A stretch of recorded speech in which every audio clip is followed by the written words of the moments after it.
대한민국 이슈의 중심, 국민 라디오, 라디오 뉴스 K.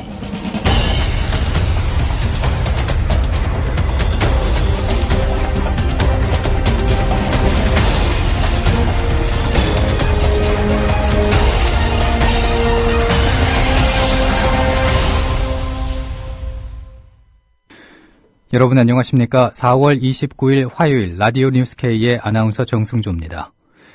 세월호 침몰 사고가 발생한 지 2주째입니다. 파도는 잠잠해졌지만은 물살이 세지는 사리 시기가 시작돼 세월호 수색 작업에 어려움을 겪고 있습니다. 전남 진도에 나가 있는 취재 PD 연결합니다. 김진희 PD. 네, 진도 팽목항에 나와 있습니다. 네, 실종자 가족들은 사고 직후부터 지금까지 팽목항에 마련된 임시 천막에서 숙식을 해결하고 있는 것으로 아는데 건강이 좀 걱정이 됩니다. 어떻습니까? 아직 찾지 못한 자녀들 생각에 극심한 정신적 고통을 호소하고 있습니다. 게다가 악천후까지 겹친 상태입니다. 가뜩이나 약한 체력 상태에 건강마저 염려됩니다. 실제 탈진 증세를 보이는 가족도 있습니다. 장례를 마친 일부 유가족이 다시 진도로 찾아와서 실종자 가족에게 먼저 아이를 찾게 돼 미안하다며 위로하기도 했습니다. 네. 그리고 오늘 오전 9시에 해경 측이 구조 상황 브리핑을 했다고요? 네, 수심이 깊고 장애물이 많아 진입이 어려웠으나 어제부터 본격적인 수색을 시작했다고 밝혔습니다. 고명석 범정부 사고대책본부 대변인의 말을 들어보시겠습니다. 수심이 깊고 장애물이 많아 진입이 어려웠으나 어제부터 본격적인 수색을 시작하였습니다. 입구 통로가 개척된 선체 좌측은 수심이 깊고 조류가 빨라 수색에 어려움이 많지만 최대한 성과를 낼 수 있도록 총력을 다하겠습니다. 네, 계속해서 전해주시죠. 해경은 여기서 수색과 구조에 최선을 다하고 있지만 성과를 내지 못해 송구하다고 밝혔습니다. 또 바닷속 사정이 매우 열악해 작업이 어렵다고 설명했는데요. 실종자 가족들은 거세게 반발했습니다. 한편 지난밤 정조 시각이었던 새벽 2시쯤에 희생자 4명을 더 수습했습니다. 이로써 지금까지 희생자 수는 모두 193명이 됐습니다. 범정부 사고대책본부에서는 이종인 알파잠수기술공사 대표의 잠수장비인 다이빙벨이 바지선 고정 작업을 거친 뒤 수색 현장에 투입될 예정이라고 밝혔습니다. 이종인 대표는 현재 다이빙벨을 실은 바지선을 타고 사고해역 근처인 관내도 앞바다에서 다이빙벨 투입을 위한 예행 연습을 하고 있습니다. 다이빙벨은 바지선에 고정하는 작업을 거쳐 낮 12시 전후 투입될 것으로 알려졌습니다. 네, 세월호 선사인 청해진 해운의 대표, 검찰의 피의자 신분으로 출석을 했죠? 청해진의 실소유주 유병헌 전 세모회장 일가의 비리 의혹을 수사하고 있는 인천지검 특별수사팀은 김한식 청해진 해운 대표를 오늘 오전 피의자 신분으로 소환했습니다. 김 씨는 검찰에 출석하면서 청해진 해운의 자금이 유 전 회장에게 건너갔는지, 이로 인해 청해진 해운이 부실해졌는지를 묻는 취재진의 질문에 침묵을 지켰습니다. 검찰은 김 씨를 상대로 청해진 해운이 유 씨 일가에 금전적 도움을 주면서 회사에 손해를 끼쳤는지, 유 씨 일가가 회사 경영에 개입했는지 여부를 집중 조사할 예정입니다. 지금까지 진도에서 전해드렸습니다. 김진희 뉴스PD였습니다. 다음 뉴스입니다. 박근혜 대통령이 세월호 침몰 사고로 많은 고귀한 생명을 잃게 돼 국민 여러분께 죄송스럽고 마음이 무겁다며 대국민 사과를 했습니다. 박 대통령은 오늘 국무회의를 주재하면서 사전에 사고를 예방하지 못하고 초동 대응과 수습이 미흡했던 것에 대해 어떻게 사죄를 드려야 그 아픔과 고통이 잠시라도 위로받을 수 있을지 가슴이 아프다고 말했습니다. 박 대통령은 이번 사고로 희생된 분들께 깊은 애도를 드리고 가족과 친지, 친구를 잃은 슬픔과 고통을 겪고 계신 모든 분들께 진심으로 위로를 드린다고 언급했습니다. 박근혜 대통령이 오늘 아침에 경기 안산 화랑유원지에 마련된 세월호 사고 희생자 정부 합동 분향소를 찾아 조문했습니다.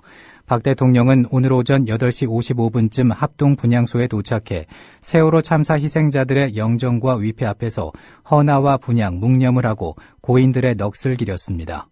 그러면서 유족들에게 이런 일이 다시는 있어서는 안 된다, 끝까지 지켜주겠다고 말했습니다.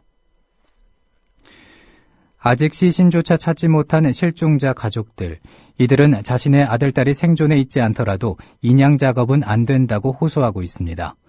인양 작업 개시는 시신 수색의 중단을 의미하는 것이고 인양 후 시신을 찾더라도 시신은 온전할 수 없기 때문입니다.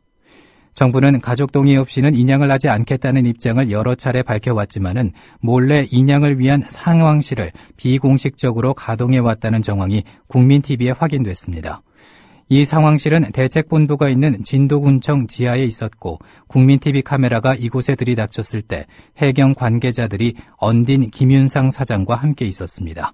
보도에 김현주 뉴스피디입니다. 진도군청 행정동 지하에서 의문의 상황실이 발견됐습니다. 평소 민방위 교육장으로 쓰이던 이곳 내부로 국민TV 취재진이 들어가자 당황한 기색이 역력합니다. 죄송합니다. 예. 그 상황장님한테 얘기 좀 해주세요. 죄송합니다. 당시 안에서는 해경 관계자 등 67명이 업무 중이었습니다.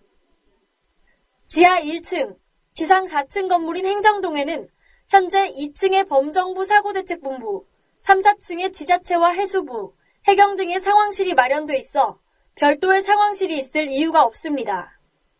해경은 이곳이 사고 초기부터 있었다고 털어놨습니다. 그 다음 날인가? 그러니까 수영하다가 거기 인원들이 들어 내려온 거죠, 저번인가. 하지만 사고 발생 후 열흘이 넘도록 기자들조차 지하 상황실의 존재를 모르고 있었습니다. 지하에도 있어요? 저는 모르겠는데.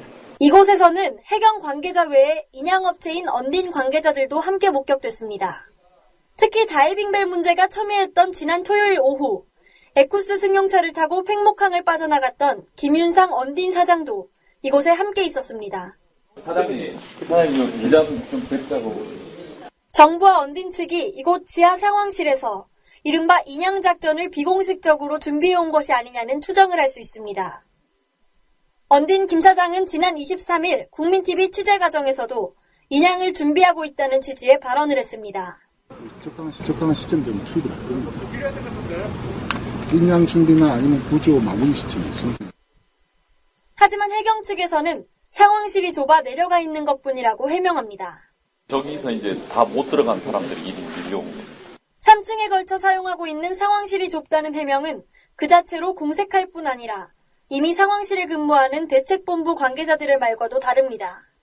특별히 좁거나 그러진 않으세요? 다른 사무실 가서 일해야 되지. 뭐 그런 것은 없습니다. 여기 사무실 전체 쓰니까. 해경은 언딘 김윤상 사장과 접촉한 사실에 대해서도 부인으로 일관했습니다. 언딘 사장 못 봤는데 이쪽에서는.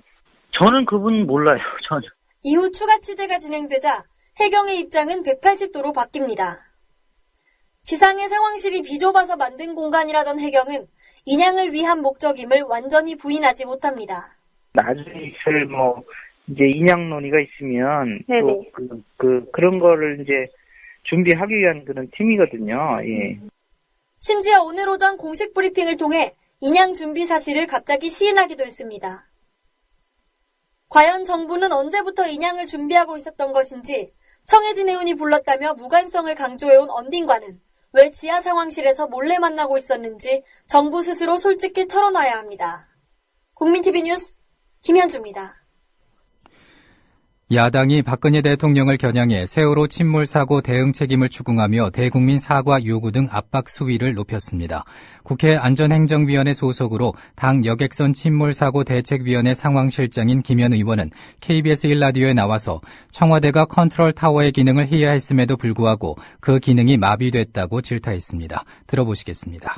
자, 그래서 지금 정부 여당 일각에서는 이번 사고를 계기로 재난청을 만드는 방안도 검토하자 이런 얘기도 들리는데 여기에 대해서는 김 의원께서는 어떻게 생각하십니까? 옥상옥입니다. 사실은 그 사건이 발생하고 나서 인지된 시점에서 전파를 시키고 그것에 관련 부처가 24개에 해당합니다. 네. 그런데 이것이 또 다른 그 지휘 체계를 갖고 만약에 지시를 한다고 치면 또 다른 전파처가 하나 더 생긴다고 봅니다. 그러면 안전행정부는 무엇을 하는 곳이고 해수부는 무엇을 하는 곳이겠습니까?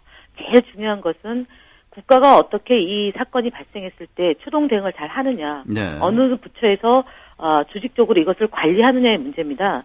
예를 들어서 바다에서 발생하는 문제를 지금 해경이 담당하고 있고요. 예. 육지에서 발생하는 문제를 소방방재청 또는 경찰에서 담당하고 있고요. 그것을 컨트롤하는 기능이 해수부와 안전행정부입니다. 보다 중요한 것은 청와대의 의지, 라고 저는 생각합니다. 지금처럼 재난청을 또 만든다라고 하면 또다시 그 기구 하나가 만들어지는 겁니다. 그래서 선진국의 사례를 이미 충분히 행정부에서는 검토를 했고요. 네. 그 과정에서 물론 대안 하나로 소방 방재청이 아닌 재난청을 만들겠다고 하지만 이것은 제가 볼 때는 근본적인 대안이 될 수 없기 때문에 이번 사건이 수습됨과 동시에서 제도 개선과 함께 예. 이런 재난을 통할할 수 있는 그런 그 막강한 그 기관의 설정이 중요한데요. 제가 볼 때는 이전에 참여정부에서 국가 그 위기관리센터를 운영을 해서 관리를 했습니다. 네. 그래서 육해 공군 또는 그 해경, 경찰청, 그다음에 말씀드렸던 안행부, 그다음에 해수부, 정보기관까지 포함해서 이것을 얼마나 컨트롤해 내느냐의 문제라고 보기 때문에. 정의당 노회찬 전 대표가 국민의 생명과 재산을 보호하는 최종 책임자는 대통령이지 않나라면서 박근혜 대통령이 세월호 침몰 참사 수습에 직접 나서야 한다고 촉구했습니다. 오늘 SBS 라디오에서 밝힌 말입니다. 그렇죠. 선장에 대한 비난이 쇄도하고 있는데 세월호 선장. 네. 그 사람은 4월 16일 오전 9시 46분에 승객과 배를 버리지 않았습니까? 그러면 그 9시 46분 이후로는 세월호 선장이 배와 승객을 버린 이후로는 대한민국 정부가 승객을 책임져야 되는 거거든요. 예. 그런데 한번 현장에 가서 이렇게 그 질책을 한 이후로 대통령은 보이지 않고 그나마 일이 잘 돌아가면 괜찮은데 일은 또 제대로 안 돌아가고 있는 게 지금 열흘 이상 계속되고 있지 않습니까? 예. 지금이라도 저는 대통령이 매일 국무회의를 열어서라도 국무회의를 24시간 그냥 연 상태를 유지하면서라도 이 사건을 갖다가 책임있게 해결해 나가야 됩니다. 중국에서 그 지진 피해가 발생했을 때 원자바오 총리가 했던 그런 역할을 하는 사람이 지금 대한민국에 없는 겁니다. 네. 근데요, 또 한편에서는 이 모두가 대통령의 입만 쳐다보고 있는 거, 이 국가 시스템이 시스템적으로 정상적으로 작동하지 않는 거, 이거 문제가 있는 게 아닌가, 이런 이야기도 있는데요. 네, 그 지적도 저는 타당하다고 생각되는데, 사실은 시스템과 리더십 둘 다가 지금 침몰하고 있는 상황이죠. 그런데, 시스템이 안 돌아가면은, 그렇지 않습니까? 그래서 그럼 수동으로라도 해야 되지 않습니까? 자동으로 안 돌아가면 수동으로라도 문제를 해결해야 되고, 대통령이 안 나서더라도 이런 문제가 시스템에 의해서 돌아가야 마땅한데 그게 그렇게 되고 있지 않다면 지금 그걸 준비하고 마련하는 일은 훗날의 과제로 넘겨야 될 일이고 당장에는 대통령이 나서야 되는 게 맞죠. 실은. 그러니까 청와대가 컨트롤 타워가 아니다. 이거는 틀린 말이다 말씀이시죠? 그렇죠. 그 컨트롤 타워가 아니면 그러면 재난 구경 타워입니까? 관망 타워입니까? 그래서 저는 청와대의 문제인식부터 달라져요. 청와대가 지금 재난 컨트롤 타워여야죠. 이어야 되는 거고, 동원할 수 있는 모든 사람, 모든 자원을 총동원해서 이 사태를 수습을 해야 될 최종 책임이 대통령을 보좌하는 청와대에 있는 것이고, 또 사실은 대통령이 있는 것이죠. 그래서 대통령이 이걸 마치 감독관처럼 나중에 책임을 따지겠다는 식으로 하니까 청와대도 뒷짐지고 두고 보자 이런 지금 자세를 취하고 있는 게 아닌가. 그런 점에서 저는 팔을 걷어붙이고 대통령과 청와대가 나서야 된다. 그래야 내각들도 움직일 것이다 이렇게 보여집니다. 그리고 오늘 전국이 흐리고 비가 내리다가 낮에 서해안을 시작으로 밤에는 대부분 그치겠습니다. 내일 오후 늦게까지는 동해안에는 비가 이어지겠고 그 밖의 지방은 대체로 흐리겠습니다. 서울의 지금 기온은 17.5도, 강우량은 5.5mm입니다. 이상으로 라디오 뉴스 K를 마칩니다. 지금까지 아나운서 정승조였습니다. 국민 라디오